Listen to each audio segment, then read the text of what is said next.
Frères et sœurs, bonjour. Nous abordons aujourd'hui, mercredi saint, le prologue immédiat de la Passion, tel que Saint Jean veut nous la faire méditer et entrer dans son mystère. En effet, c'est la trahison de Judas. Il s'agit là sans doute du texte ou de l'épisode évangélique le plus dramatique et qui a le plus profondément frappé l'imaginaire théologique occidental. C'est, je crois d'ailleurs, une chose étrange. Euh, Notre premier réflexe en lisant ces textes, que ce soit les Matthieu, Marc et Luc, que ce soit surtout Jean, qui est, il faut dire, le plus énigmatique, euh, il nous faut trouver des coupables. C'est-à-dire que nous devrions être déjà très avertis de ce que notre lecture cherche inconsciemment à nous disculper ou à nous innocenter.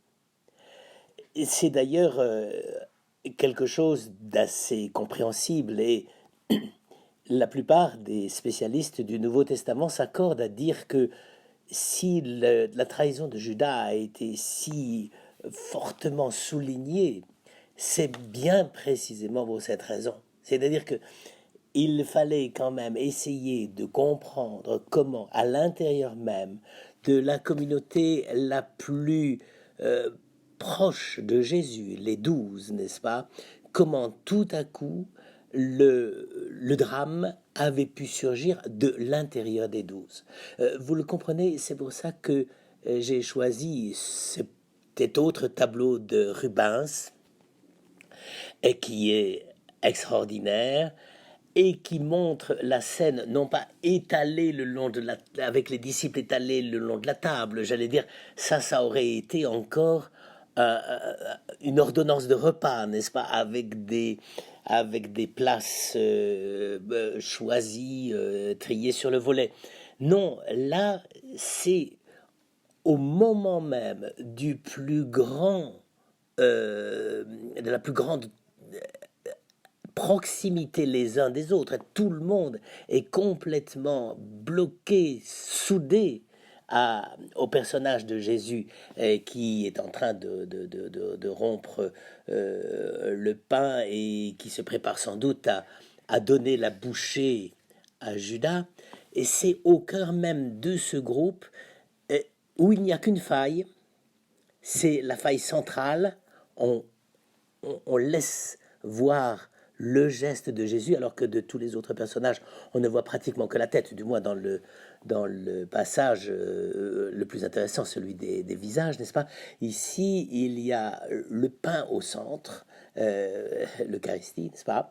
Et puis, tous resserrés, tous avec des regards difficiles à, à comprendre. Il y a manifestement une convergence, mais on ne sait pas où elle est. Est-ce qu'elle est sur le pain? Est-ce qu'elle est sur le Christ?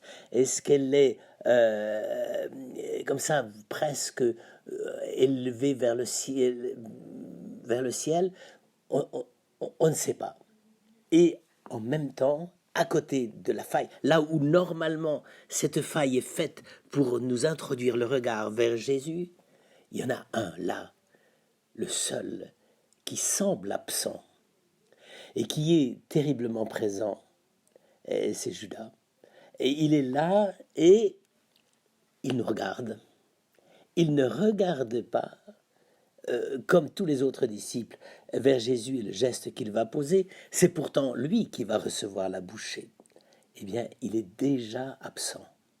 Le mal de la trahison de Judas s'est déjà introduit dans le groupe des disciples avec une force et une présence absolument invraisemblables, à tel point que, et ça je dois dire, je crois que les peintres souvent comprennent mieux que les théologiens et les exégètes, à tel point que c'est le regard de Judas qui fait le lien entre les spectateurs que nous sommes et la scène, la Sainte Seine. C'est ce regard, c'est la manière dont Judas nous dévisage. Il est là avec la tête pleine de son projet. Il faut qu'il se dépêche. D'ailleurs, le Christ lui dira, fais-le vite, n'est-ce pas? Mais en même temps, il est là, il est absent de la scène réelle, du mystère même du Christ livrant sa vie pour nous, et en même temps, il nous regarde d'un air de dire tu vas bien comprendre ce que je fais. Eux ne comprendront pas, mais toi, toi le spectateur, tu vas être fasciné par mon regard. Bien, frères et sœurs, je ne sais pas si c'est vrai comme interprétation, hein, je dois dire, c'est tellement étonnant, mais tout de même, ça a une répercussion extrêmement profonde dans notre propre manière de nous positionner par rapport à la mort du Christ. À la fois, il y a en nous quelque chose d'insaisissable.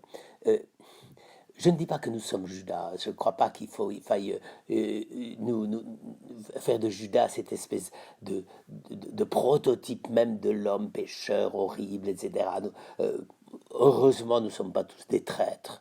Il y en a beaucoup, mais pas tous.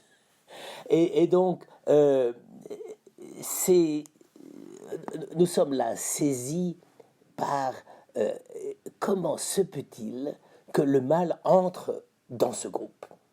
Voilà la vraie question.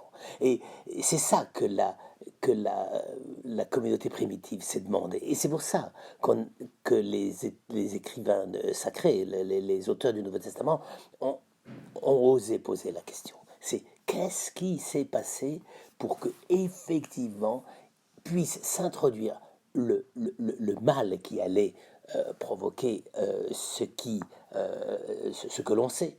Comment se fait-il qu'il est entré par un des leurs? C'est peut-être pas le pire, si je puis dire, du point de vue du pouvoir de décision. De ce point de vue-là, la lâcheté de Pilate est presque équivalente à celle de la trahison de Judas, n'est-ce pas, du point de vue du mal que ça fait.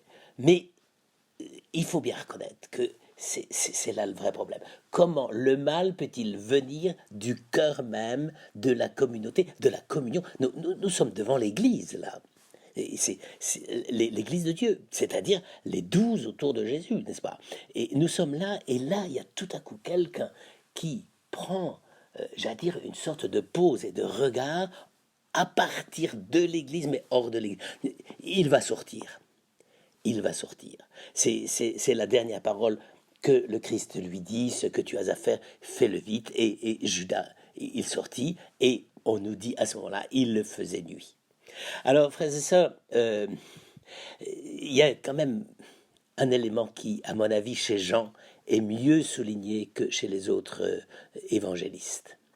Cet élément, le voici, c'est que à aucun moment Jésus n'apparaît victime ou devant subir les actes de Judas. Et ça j'allais dire, c'est quand même extraordinaire.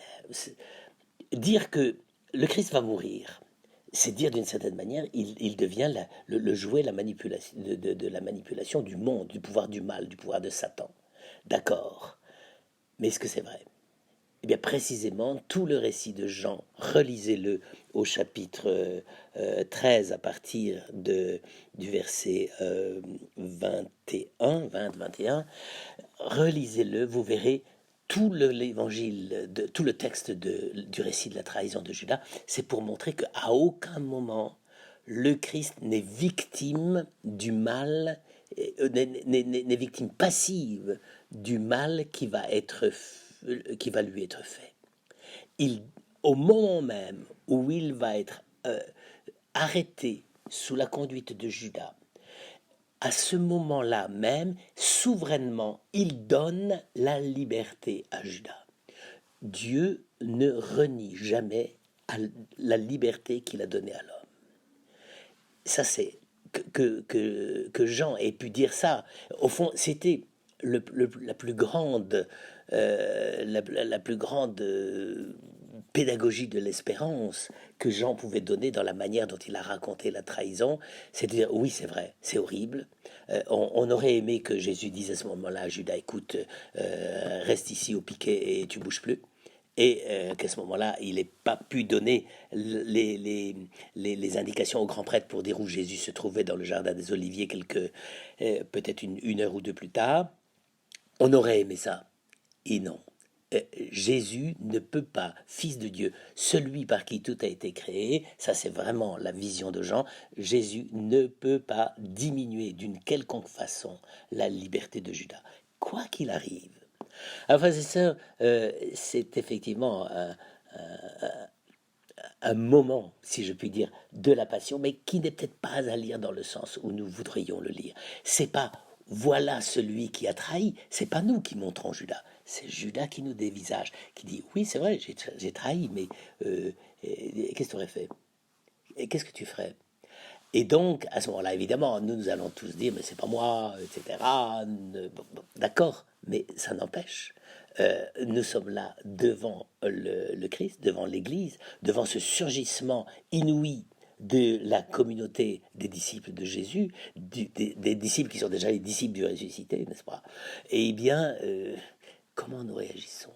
Est-ce que nous sommes, est-ce qu'il n'y a pas en nous quelque chose de Judas et qui est la manière dont notre liberté veut en prendre à son aise et finalement veut profiter du don de Dieu pour faire ce que l'on veut.